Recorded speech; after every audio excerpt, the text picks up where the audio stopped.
Dunia kita akan mengarah kepada semua akan jadi platform. Pemerintah pun mau membuat single platform untuk layanannya, apalagi yang lain-lain ya. Nah, sekarang saya mau bilang, platform ramah anak, apa saja yang harus dilakukan oleh para penyelenggara sistem elektronik, baik pemerintah, swasta, ataupun siapapun ya. Dan tentu ini harus dikawal sama pemerintah. Di ruang digital, ternyata harusnya ada dua ramah. Yang pertama adalah bagaimana ruang digital itu adalah ramah data pribadi, yang kedua adalah ramah anak. Pemerintah bisa apa? Menjamin hal tersebut terwujud di ruang digital Indonesia yang tanpa boundary ini.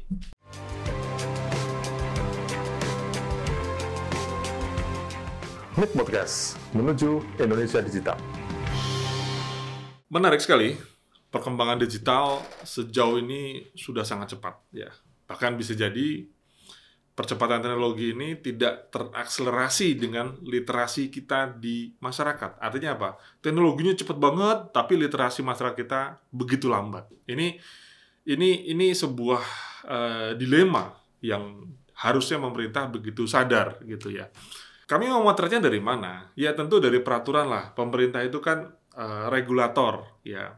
Artinya kecepatan teknologi bergerak dibanding dengan literasi masyarakat jelas rendah, maka tugas pemerintah untuk menjaga gap itu tentu dengan sebuah peraturan. Ya, saya sekali lagi mensikapi tentang peraturan yang relate sama pelindungan anak.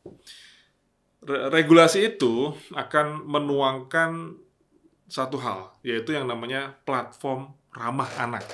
Ya, platform ramah anak. Nah, ini kan bahasa-bahasa yang common ya kita dengar sehari-hari tentang lingkungan ramah anak lah, kemudian ada hal-hal yang ramah-ramah lagi lah, ramah lingkungan lah, dan lain sebagainya.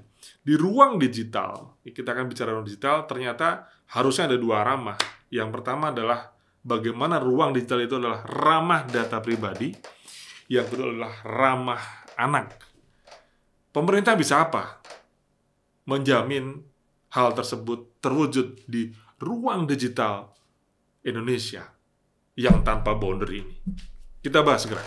Saya tidak ingin nambahin kerjaan pemerintah sih, yang ngurusin PDP juga belum kelar-kelar gitu ya. Lembaga PDP juga belum jadi-jadi. Sekarang pemerintah sudah berani lagi mengeluarkan sebuah peraturan pemerintah tentang pelindungan anak. Kalau boleh saya bilang, PDP aja belum beres, sudah ngeluarin lagi gitu.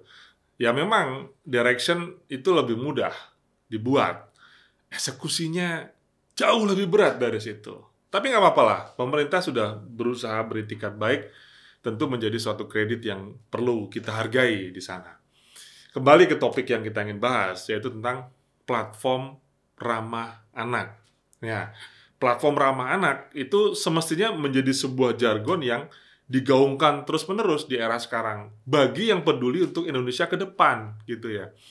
Karena saya generasi yang mungkin waktu kecil tahun 80-an saya masih SD mungkin ya. Ya, saya harus menghafal menteri-menteri, saya harus menghafal Pancasila, saya harus menghafal Undang-Undang Dasar 45. Luar biasa, ternyata doktrin itu memberikan impact di saat saya lebih dewasa gitu ya. Siapa yang lupa Pancasila dan sebagainya, tinggal penerapannya dan sebagainya.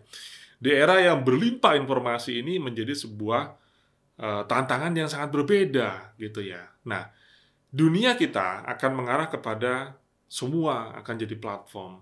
Pemerintah pun mau membuat single platform untuk layanannya, apalagi yang lain-lain ya. Nah, sekarang saya mau bilang, platform ramah anak, apa saja yang harus dilakukan oleh para penyelenggara sistem elektronik, baik pemerintah, swasta, ataupun siapapun ya, yang harus dilakukan. Dan tentu ini harus dikawal sama pemerintah.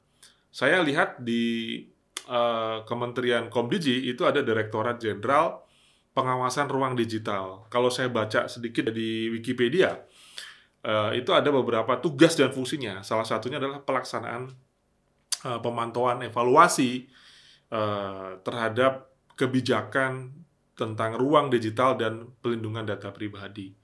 Ya, saya nggak tahu ya, itu implementasi di lapangannya kayak apa gitu, sehingga apakah itu akan mempercepat proses eksekusinya atau malah memperlambat ya. kita nggak tahu lah birokrasinya. Terus adalah sekarang ini pelindungan anak digital gitu ya. Pelindungan ruang anak digital. Apa mau bikin lembaga lagi? Satu aja belum kelar atau satu lagi udah dibikin lagi. Nah ini ya, kita lihat bagaimana proses ke depannya. Ya, yang pertama yang harus dilakukan oleh penyelenggara sistem elektronik terkait dengan platform ramah anak itu adalah melakukan proses analisa resiko terhadap produk dan layanan yang dia launching ya. Misalkan kita anggaplah Tokopedia lah, anggaplah kita Shopee lah, anggaplah game online lah, anggaplah media-media short message ya, WhatsApp dan lain sebagainya. Pernahkah melakukan analisa resiko terhadap produk mereka yang berdampak kepada anak? Itu akan sangat penting ya, karena memang semestinya negara menuntut hal itu. Ya, negara punya keberanian ya. Ya, saya nggak ngomong zamannya sekarang Trump dengan negosiasi dan retaliasi dan segala macam punya keberanian apa kita, tetapi negara bisa hadir untuk memastikan itu sudah dilaksanakan. Terus yang kedua, produk. Nah, kita perlu menganalisa bahwa para penyelenggara sistem elektronik tersebut bisa memastikan bahwa produk atau layanan mereka itu bisa diakses atau biasa digunakan oleh anak. Bisa nggak sih sebetulnya ini digunakan dengan anak? Ya, dengan niat bahwa spirit gedenya tentu harus melindungi bangsa Indonesia di masa depan. Jangan lupa loh, kalau cuma mikirin cuan, lalu siapa yang mikirin bangsa kita 20 tahun lagi gitu ya. 20 tahun lagi itu ada di anak-anak kita gitu ya. Jadi berpikir terkait dengan hal tersebut. Terus yang ketiga, di sini kembali kepada peran pemerintah. Ya, peran pemerintah tentu kalau kita ngomong digi pasti regulator. Ya, akan sangat dikritik nantinya pasti kalau regulator sama eksekutor jadi satu. Lucu gitu ya. Ya oke lah, ada suatu lembaga seperti niat di PDP dulu, yaitu adanya lembaga yang menjadi lembaga PDP, langsung di bawah presiden yang akan memberikan sanksi administratif ataupun sanksi dan segala macam yang akan di-follow up oleh lembaga hukum seperti polisi, jaksa, dan pengadilan. Nah, adanya pejabat pelindungan anak digital. Nah, perlu nggak nih kira-kira yang menjadi lembaga khusus untuk pelindungan anak digital? Pelindungan anak digital dalam konteks platform digital. Apakah akan dimasukkan menjadi tusinya Komdigi dalam sebuah direktorat atau bikin lembaga baru? Kita nggak tahu juga ya bagaimana intensitas terhadap lembaga yang sudah ada atau bahkan PDP aja belum jadi, ini sudah dituntut di kemudian hari. Tapi minimal itu yang bisa kita lakukan. Resiko, kemudian analisis produk, kemudian analisis dampak, kemudian yang barusan kita bahas adalah tentang adanya pejabat pelindungan ramah anak tadi untuk memastikan bahwa anak-anak kita terlindungi. Minimal ada 4 itulah yang bisa kita coba eksekusi atau kita coba sarankan kepada siapapun ya yang memegang penyelenggara sistem elektronik, karena kita perlu menggiatkan 2 gerakan.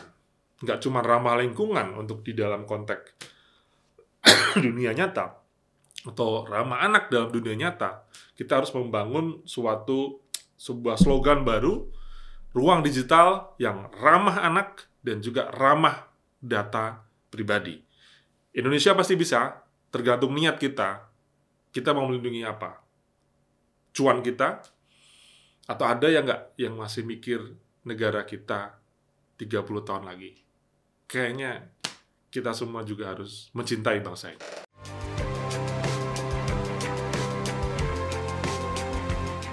Mik Podcast menuju Indonesia Digital.